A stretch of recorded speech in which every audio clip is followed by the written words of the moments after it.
Nous allons partir à Kiev, rejoindre Irina Vereshchuk. Bonjour à vous. Вітаю. Bonjour. Alors, vous êtes vice-première ministre ukrainienne d'Ukraine. Cette nuit, Volodymyr Zelensky a déclaré que les troupes russes se retiraient de Kharkiv, deuxième ville du pays. Qu'en est-il exactement? Est-ce que vous avez plus de précisions? Oui, c'est exactement ça. Notre état-major a informé du fait que les troupes se retiraient de Kharkiv essuyant des pertes. Très bien. Et on le sait, quelle est la teneur exacte ou pas de ce retrait? Est-ce qu'il est important ou est-ce qu'il est pour l'instant provisoire? Je ne connais pas les précisions. Je peux faire partager les informations officielles de l'état-major, mais c'est ce qu'on a vu à Kiev, à Soumy, à Tchernihiv.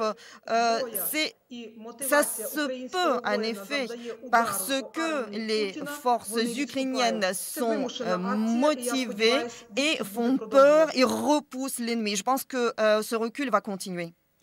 Alors, une question tout de même, Irina Vereshchuk, à propos de Mariupol. L'usine d'Azovstal, aujourd'hui, eh bien, selon vous, est occupée toujours par des militaires, mais le maire de la ville, lui, dit qu'il y a encore des civils qui seraient également réfugiés à leur côté. Est-ce que vous en savez un peu plus?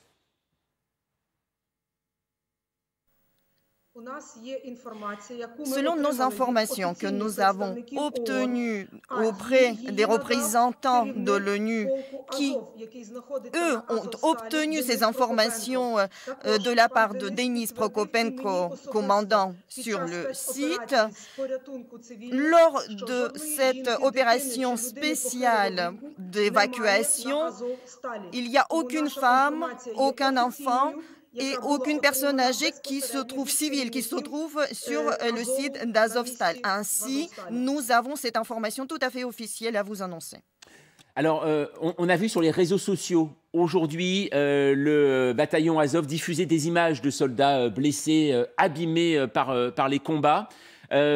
Aujourd'hui, pensez-vous qu'ils vont pouvoir encore tenir longtemps face à l'armée russe, qui ne donne d'ailleurs pas l'assaut contre l'usine?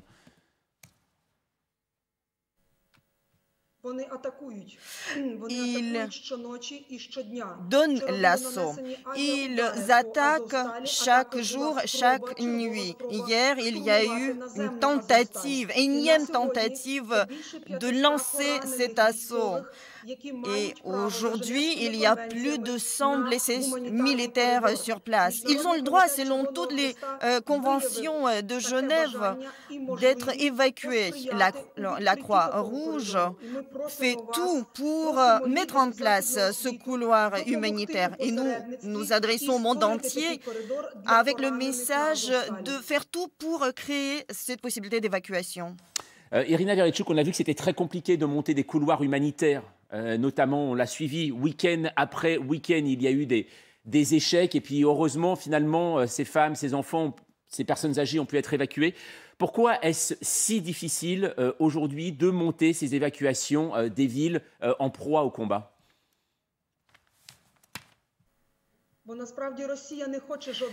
Tout simplement parce que la Russie ne souhaite pas l'évacuation. La Russie souhaite tout détruire.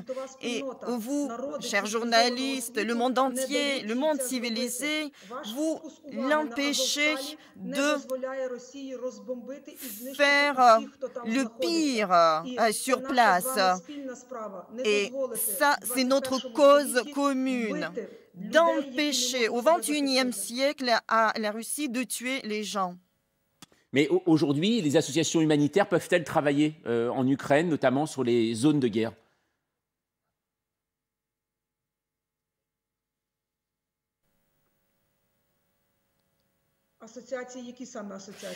Quelles sont les associations qui peuvent être sur place? Il y a des associations, on le voit, des associations aussi bien françaises qu'internationales, la Croix-Rouge internationale, Médecins sans frontières, qui essayent de travailler. Et est-ce que c'est possible pour eux de travailler sur place?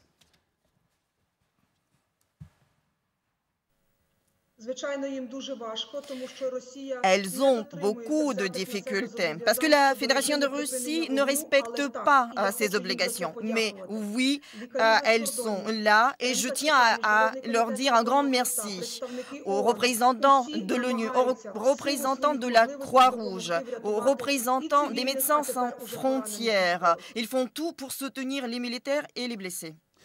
Cette nuit, la Chambre des représentants aux États-Unis a voté un plan d'aide à l'Ukraine de 40 milliards de dollars. Alors, ce plan doit être encore approuvé par le Sénat. Pour vous, aujourd'hui, l'Amérique est le premier soutien de l'Ukraine ?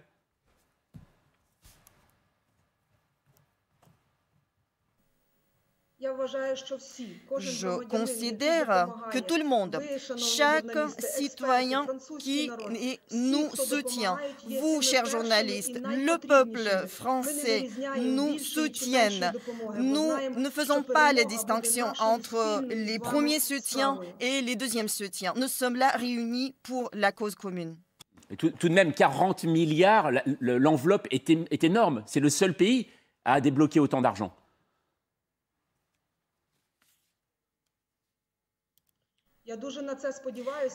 J'espère que cette aide nous parviendra. Un volet sera dédié à l'aide humanitaire, à l'aide économique et un volet à l'aide militaire. Et nous sommes tout à fait reconnaissants aux États-Unis pour ce soutien. Alors lundi, Emmanuel Macron s'est exprimé à Strasbourg au Parlement européen. Il n'a pas semblé le plus fort soutien de l'adhésion rapide de l'Ukraine à l'Union européenne. Et il a proposé de créer une communauté politique européenne pour y faire patienter en fait ceux qui souhaitent y adhérer. Qu'avez-vous pensé de cette proposition ?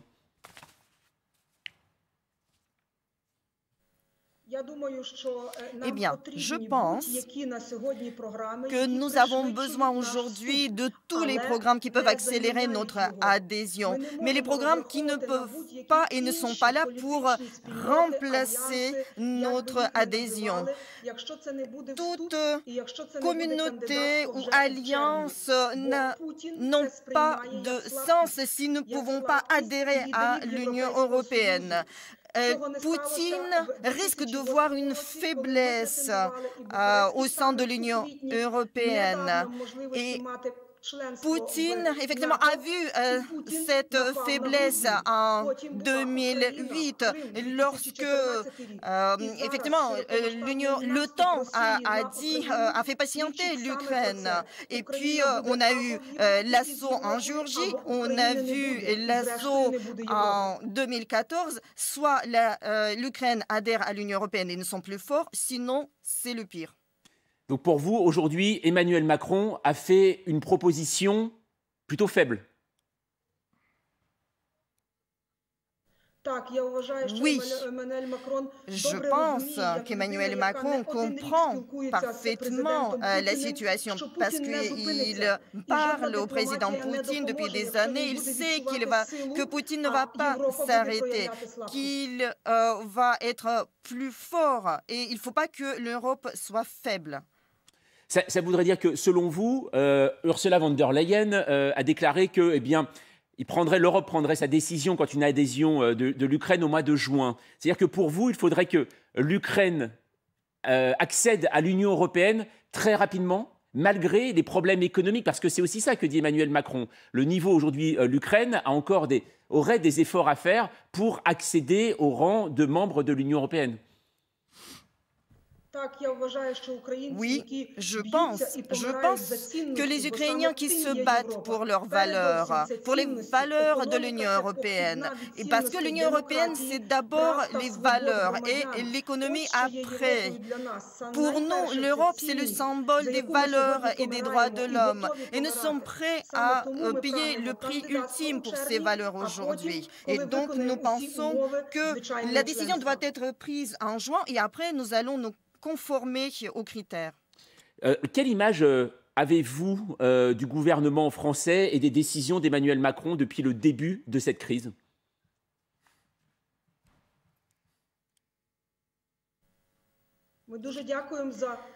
Nous remercions vivement et infiniment la France du soutien. Nous remercions personnellement le président Macron. Je me souviens de son entretien avec Poutine pour demander l'ouverture d'un couloir humanitaire à Mariupol. Et je me souviens aussi que la promesse a été donnée de la part du président Poutine. Et le lendemain, les civils étaient tous enthousiastes pour pouvoir quitter cette ville, mais la plupart étaient déportés. Et donc, il ne faut pas croire aux promesses du président Poutine. Uniquement ensemble, l'union fait la force, uniquement ensemble, nous pourrions mettre fin à cette guerre. Pour vous, il y a encore un intérêt au fait que le président français parle encore à Vladimir Poutine ? Je pense que ce dialogue doit être maintenu autant qu'il est efficace, autant qu'il nous apporte un résultat concret. J'espère que la médiation d'Emmanuel Macron, homme politique très expérimenté, dans ce dialogue de Poutine sera encore plus efficace. Et nous espérons que les décisions seront plus efficaces, telles que l'embargo, telles que les sanctions économiques, qui seront des outils extrêmement pointus et efficaces dans ce cadre, dans ce format de dialogue. Le 23 avril dernier, Volodymyr Zelensky souhaitait, en fait, était toujours favorable à parler avec Vladimir Poutine. Est-ce que vous savez si ce dialogue un jour pourra se faire, si les deux hommes pourront ou pourraient se rencontrer?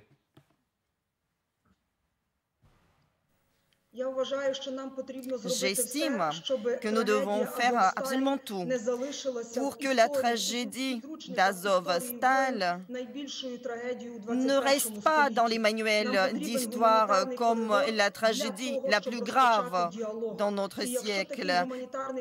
Il faut effectivement ouvrir un dialogue pour mettre en place des couloirs d'évacuation. Si nous offrons cette occasion et cette chance à tous les rescapés, et on pourra aborder d'autres questions par la suite. Vous parlez justement du drame d'Azovstal. À propos d'autres drames, notamment celui de Boutcha, le président français n'avait pas évoqué le mot de génocide. Ça lui avait été reproché par Volodymyr Zelensky. Est-ce que vous pensez que le terme, aujourd'hui, doit être prononcé par les officiels français ?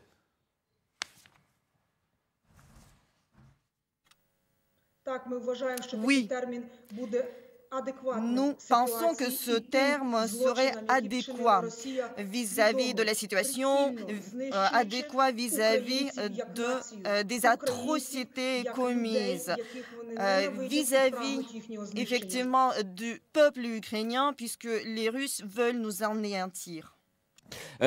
Aujourd'hui, les renseignements américains évoquent une extension du conflit. Est-ce que c'est quelque chose qui vous fait peur ?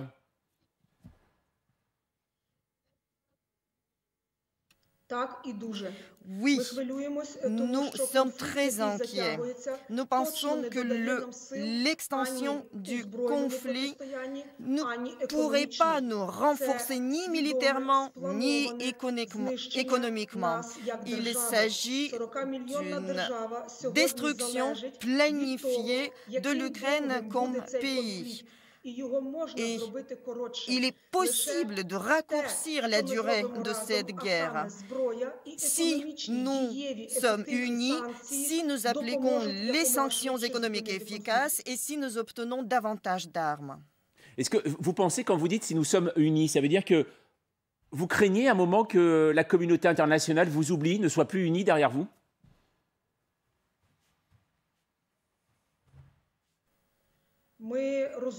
Nous comprenons que l'Union européenne et d'ailleurs la Fédération de Russie comptent là-dessus, que l'Union européenne a un potentiel quand même qui a des limites. Et nous ne voulons surtout pas voir cette fatigue qui s'installe vis-à-vis des événements en Ukraine, parce que ces événements ne concernent pas uniquement l'Ukraine.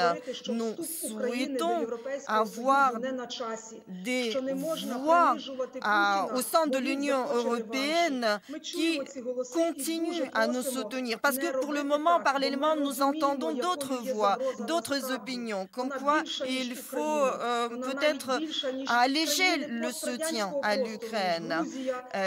L'Ukraine vit maintenant la menace existentielle et je veux bien que ça soit bien compris par tout le monde. Quand vous dites on entend des personnes qui souhaiteraient l'allègement des aides à l'Ukraine, vous visez qui quand vous parlez de ça ?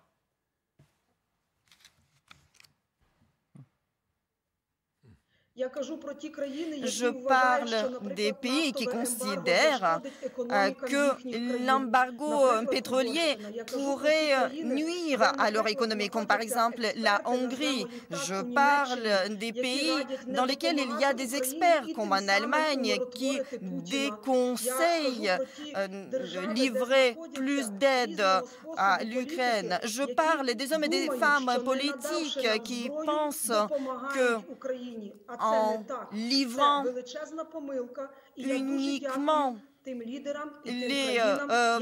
tel ou tel type de soutien à l'Ukraine, ça peut mettre un terme au conflit. L'Ukraine n'est pas une zone de tampon. Nous ne souhaitons plus être cette zone de tampon. Et effectivement, il n'y a pas d'autre voie que de mettre un terme à cette guerre. Lundi, il y avait ce défilé militaire important à Moscou, jour de la victoire. On a vu Vladimir Poutine finalement faire un discours assez court. Même toutes les troupes n'étaient pas présentes. Pour vous, comment vous l'avez vu ce défilé ?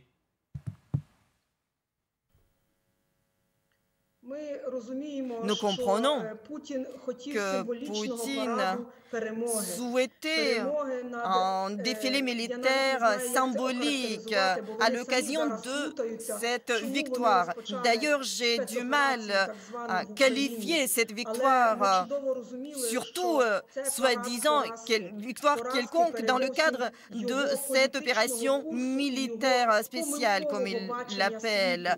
Eh bien, nous avons au contraire vu un échec de sa vision du monde.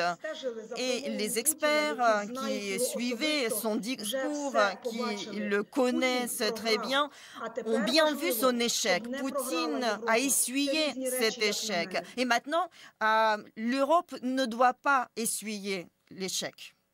Juste une dernière chose, Irina Vereshchuk, aujourd'hui, on a vu qu'on s'entendait pour débloquer de l'argent pour des armes, des aides humanitaires. Qu'est-ce que vous attendez aujourd'hui de plus, notamment de la part de l'Union européenne? Une accélération, notamment sur le blocus concernant le pétrole russe et le gaz russe?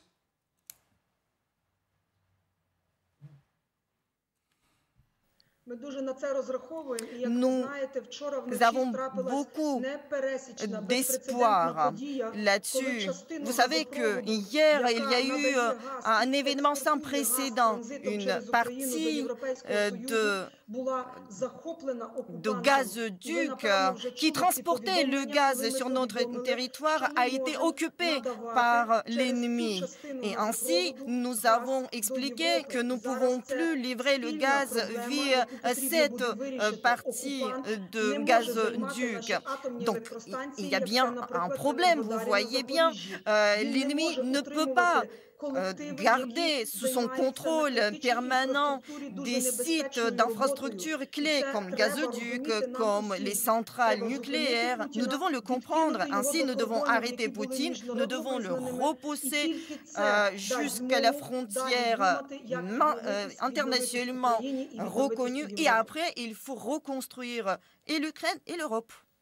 Merci beaucoup, en tout cas, d'avoir répondu à nos questions. Irina Vereshchuk, vice-première ministre d'Ukraine. Vous étiez en direct de Kiev. Je vous souhaite une très bonne journée. Merci d'avoir répondu aux questions d'LCI. Magali Barthès, c'était intéressant. Ça faisait 20 minutes parce qu'on s'est rendu compte qu'il y avait à la fois beaucoup d'espoir, quelques reproches également alors, à l'égard de la France et d'autres pays, bien sûr, européens. Oui, on sent quand même une frustration des autorités ukrainiennes vis-à-vis des dernières propositions, notamment françaises.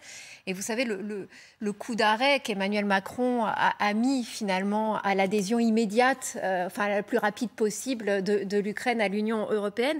Et on entend la vice-ministre qui nous dit vraiment, mais en fait le combat qu'on mène aujourd'hui en Ukraine, qui est vraiment pour les valeurs européennes, ça n'a pas de sens si à terme on ne nous permet pas d'adhérer de manière pleine et entière à l'Union européenne.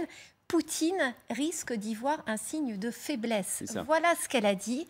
Et ça, c'est vraiment un discours qu'on retrouve chez beaucoup d'officiels ukrainiens, notamment en France, qui nous disent qu'il faut vraiment envoyer ce signal à la fois aux Ukrainiens, qui se battent avec un courage exemplaire, mais à la fois à Vladimir Poutine, parce que c'est vrai que le manque de réaction des Occidentaux, quand notamment Vladimir Poutine a envahi la Crimée, une partie du Donbass, le manque de réaction a encouragé Vladimir Poutine. Et aujourd'hui, si l'Union européenne donnait vraiment ce signal à l'Ukraine, ça renforcerait leur position. Sauf qu'à l'Élysée, ce n'est pas du tout la position qu'on a, parce qu'on dit déjà l'Europe à 27, on n'arrive pas à la faire fonctionner.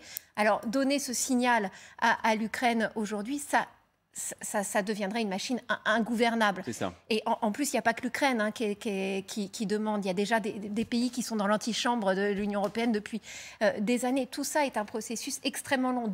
D'où cette proposition française d'un espèce d'entre-deux.